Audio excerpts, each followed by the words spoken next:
The laughter cut through the morning air like a rusty blade. Clara May stood frozen in the dusty street of Bitter Creek, her once blue dress hanging in tatters around her shoulders, the fabric torn by thorns and desperation during her 3-day flight through the wilderness, barely covered what modesty demanded. Behind her, the stagecoach that had brought her this far rolled away in a cloud of dust, the driver eager to distance himself from whatever trouble followed in her wake. The townspeople had gathered like vultures. Mrs. Henderson clutched her shawl tighter, whispering poison to her companion. The saloon girls leaned against their doorframe, their painted faces twisted in cruel amusement. Even the preacher's wife allowed herself a small, satisfied smile at Clara's misfortune. "Look what the desert dragged in," someone called out, and the laughter grew louder. Clara's hands trembled as she tried to hold the torn fabric together. 3 days ago, she'd been Jacob Hartwell's promised bride, riding toward a new life in California. Now Jacob was dead, shot down by the bounty hunters who'd mistaken him for his wanted brother. She'd watched them rifle through his belongings, then ride off when they realized their error, leaving her stranded with nothing but the clothes on her back and $17 sewn into her corset. The sun beat down mercilessly on Main Street. Clara's bare feet, cut and swollen from walking the last 5 miles to town, left small spots of blood in the dirt. Her dark hair hung loose and wild, her face streaked with tears and trail dust. She looked exactly like what the townspeople assumed she was, a woman of questionable virtue, perhaps a saloon girl or worse, who'd fallen on hard times. Someone ought to run her out of town before she brings her troubles here, Mrs. Henderson declared loudly. That's when the shadow fell across Clara's path. She looked up to see a man stepping down from the general store's porch, his boots striking the wooden steps with quiet authority. He was tall and lean, with graying temples beneath his worn hat and eyes the color of storm clouds. The crowd's laughter died as Samuel Garrett, owner of the Double Gee Ranch, walked deliberately toward the center of the street. His gaze swept the gathered crowd, then settled on Clara with an expression she couldn't read. Samuel Garrett had seen enough broken things in his 53 years to recognize the difference between guilt and innocence. The woman standing before him wasn't what the townspeople whispered she was. Her posture spoke of dignity barely held together, not brazen defiance. Her eyes held the kind of pain that came from loss, not shame. Most telling of all, despite her desperate state, she met his gaze directly, something no woman of ill repute would dare do with a man of his standing. Without a word, Samuel shrugged out of his long brown coat. The action was deliberate, unhurried, performed under the watchful eyes of every person in Bitter Creek. The morning air was already warm, but he'd worn the coat anyway, a habit from his early ranching days when dawn could be bitter cold even in summer. He stepped forward and draped the coat around Clara's shoulders.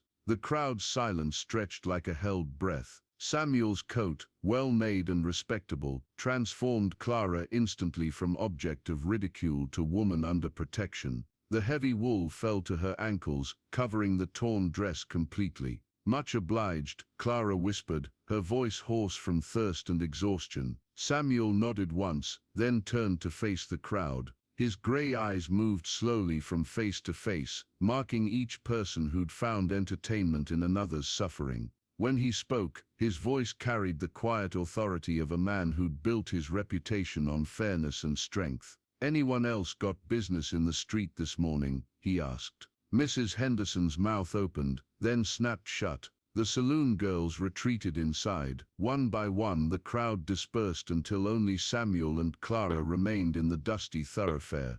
"You got a name, miss?" Samuel asked, his tone gentler now. "Clara May Whitman," she replied. I was traveling to California with my intended. He was killed 3 days back. Bounty hunters took him for someone else." Samuel studied her face, reading the truth written in her exhaustion and grief. "You got anywhere to go?" Clara shook her head. "I got some money, but..." She gestured helplessly at her state. "Store keeps women's clothes," Samuel said. "Mrs. Patterson runs a boarding house for decent folk." He paused, then added, "I'll stand good for whatever you need until you get your bearings." But even as he made the offer, Samuel could see the suspicion returning to the eyes watching from windows and doorways. In a town like Bitter Creek, charity always came with a price, and people would assume they knew what Samuel expected in return. The sound of hoofbeats echoed from the eastern road, riders approaching fast. The dust cloud appeared first, then the sound of hard-ridden horses. Clara's face went white as parchment. "They found me," she breathed. Samuel's hand moved instinctively to the Colt at his hip.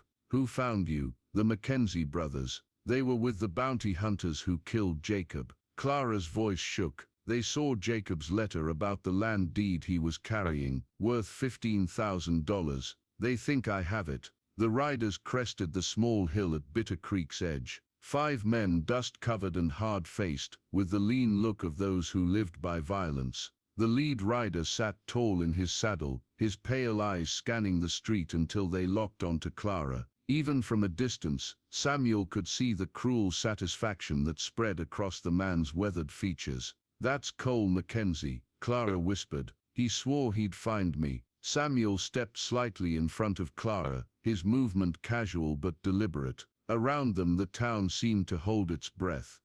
Doors slammed shut, windows emptied. Within moments, Main Street belonged only to the approaching riders and the unlikely pair who waited for them. The Mackenzie brothers reined in their horses 20 feet away, close enough for conversation, far enough to draw iron if needed. Cole Mackenzie's eyes moved from Samuel to Clara, then back again. "Morning," Cole said, touching his hat brim in mock politeness. "We're looking for a young woman, traveling alone, likely in some distress." His smile held no warmth. "We're her protectors. Family, you might say. Don't know any woman fitting that description," Samuel replied evenly. Cole's laugh was like grinding stone. "Now that's interesting. Because my brothers and I tracked her right to this very street." He leaned forward in his saddle. "See, she's got something that belongs to us, something her dead beau took before he got himself shot." Behind Cole, his brothers spread out slightly, hands resting on their gun butts. Samuel recognized the formation. They'd done this before. "Like I said," Samuel repeated, his voice steady as granite.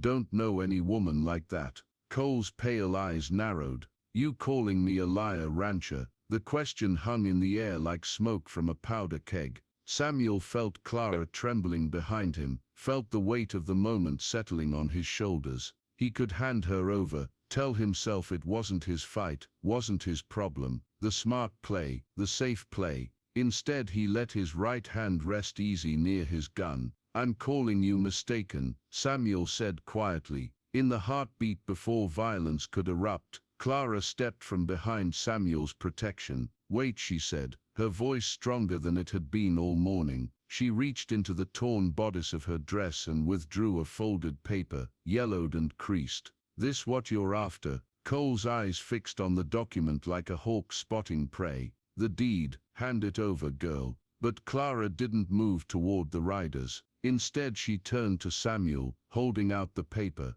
"Jacob died protecting this. It's the deed to a section of land near Sacramento. Good water, good grass. He bought it legal, planned to build us a home there." Her voice caught slightly. "I can't let them have it. Not after what they did to him." Samuel took the deed, his fingers brushing Clara's as he did. In that brief contact he felt something he hadn't experienced since his wife Martha's death 5 years ago. The desire to protect something precious. "This says the land belongs to Jacob Hartwell," Samuel said, unfolding the document. "And in case of his death to his lawful widow." "She ain't his widow," Cole snarled. "They never made it to no preacher." Clara's cheeks flushed, but she lifted her chin. "We spoke our vows before God under the desert stars 3 nights ago. Jacob said sometimes a man and woman had to make their own ceremonies when civilization was too far away." She looked directly at Samuel. "Maybe that don't count in the eyes of the law, but it counted to us." Samuel saw the truth in her eyes, not just about the ceremony but about the love that had prompted it. He'd seen enough of the world to know that legal marriages could be cold as winter graves, while some unions blessed only by starlight burned truer than gold. "Sounds like a proper wedding to me," Samuel said quietly. He folded the deed and tucked it inside his vest, which makes this the lady's property. Cole's hand moved to his gun. Last chance, rancher. You're outnumbered 5-1. Samuel's weathered face showed no fear. Maybe, but I'm not outgunned. He nodded toward the rooftops and doorways around them. See, thing about small towns, they don't much like strangers riding in making threats. For the first time Cole looked around and saw what Samuel had noticed. Rifle barrels glinted from second-story windows. The blacksmith stood in his doorway with a shotgun. Even Mrs. Henderson watched from behind her curtain, a derringer visible in her white-knuckled grip. The same townspeople who'd mocked Clara 20 minutes ago now stood ready to defend her. Cole Mackenzie's pale eyes darted from rooftop to rooftop, calculating odds that no longer favored him. The silence stretched taut as a bowstring until the distant sound of a church bell cut through the tension. "This ain't over," Cole said finally, but his voice carried the hollow ring of a man who knew he'd been outplayed.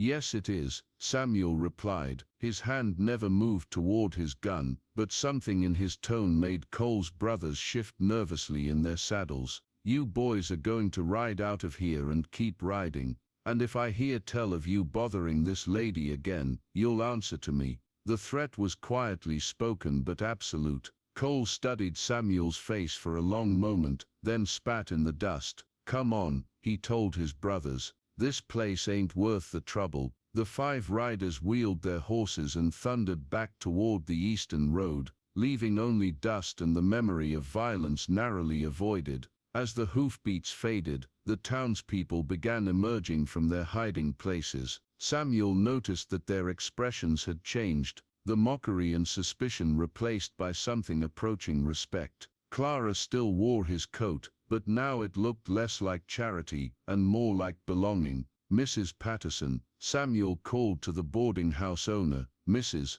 Whitman here needs a room, and whatever else she requires. Send the bill to me." "Of course, Mr. Garrett," the woman replied, her tone warmer than it had been an hour ago. Clara turned to Samuel, her hand touching the coat's lapel. "I don't know how to thank you." "No need," Samuel said. "What will you do now?" "About the land." Clara was quiet for a moment, looking down the street where her tormentors had disappeared. "Jacob and we had dreams about that place, but dreams shared with someone are different than dreams carried alone." She looked up at Samuel. "Maybe I'll sell it, use the money to start fresh somewhere. Or," Samuel said carefully, "you could stay. Bitter Creek could use another decent person, and that land, well, California's not so far that a person couldn't visit it, see if it's worth keeping." Something passed between them then, not love, not yet, but the possibility of it. The recognition that sometimes the worst day of your life could also be the first day of something better.